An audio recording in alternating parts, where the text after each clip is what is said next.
what a pleasure to have you here with us. Can you give us a brief intro to the show? If people haven't seen it yet, what can they expect going in tonight? They can expect a really fun, sexy, sometimes painful, but generally just really exciting and fun ride through North East Nottingham through a really fun and gorgeous group of queer characters.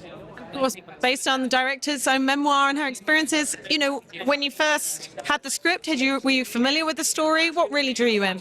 I'd read Paris's memoir already, yeah. I think a lot of my friends had. It come out a couple of years before I got the audition through. And yeah, I mean, it's such an amazing piece of work. I hope people who respond well to the TV show feel compelled to come out and buy the book as well, because the book's beautiful. So yeah, as soon as I saw the title on the email from my agent, I knew I was in. I was really keen to be involved. So yeah. Tell us about the character you play, and what was your approach to playing him? So I play Max, and Max is sort of Byron's first love interest. And yeah, my approach was frosted tips mainly. I think Paris felt quite strongly that my character should have frosted tips, because the real Max did. It took a bit of getting used to, not gonna lie, to figure out what to wear it with in my everyday life, but managed to ultimately. So it's mainly that, yeah, and then just learning the lines. Yeah, those two things.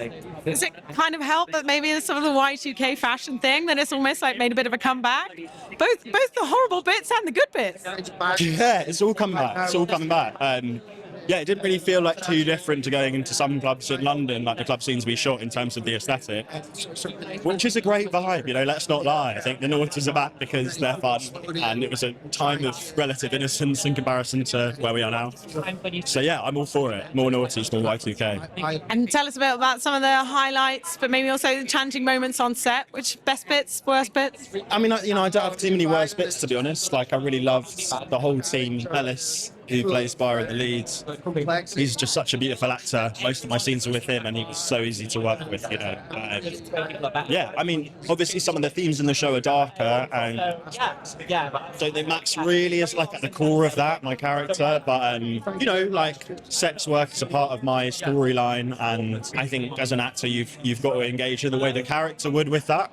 I think Max is not, I don't think he's like really getting in there and trying to interrogate what's going on with his own feelings, so I didn't really feel like I needed to prepare, which maybe was nice for me, the actor. I think I would have, you know, different feelings as a 30-year-old than Max does at 22.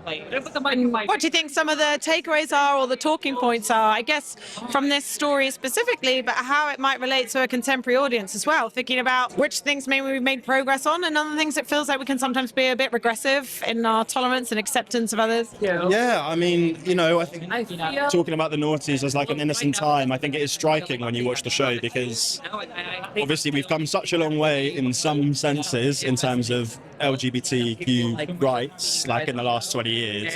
But we also didn't have this weird culture war that's been created by the right wing in the last like 6-7 years, and other prominent figures in media and culture.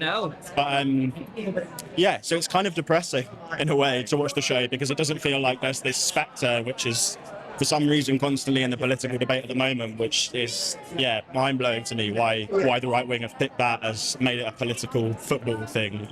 It's people's lives that they're talking about, people's sense of selves, and yeah, it's Is there a moment in the series though that you can't wait for people to see, or is stand out for you? I also can't wait for people to see Alice Howard taking his top off. That's the main selling point of the show. It happens a lot, so, you know, enjoy. And what does it mean to you to have it here at South by Southwest London? Must be the fact that it's the first one here too.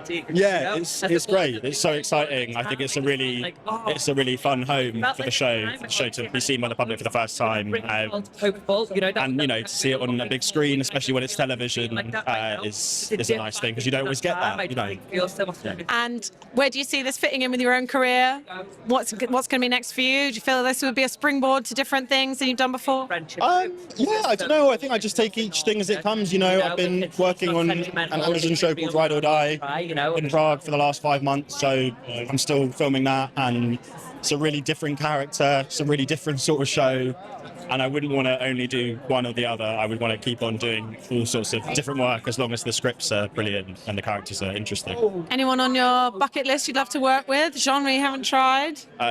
Ellis Howard again, just Ellis Howard. Yeah. Amazing. Thanks so much for your time. Really enjoyed tonight. Thanks so much.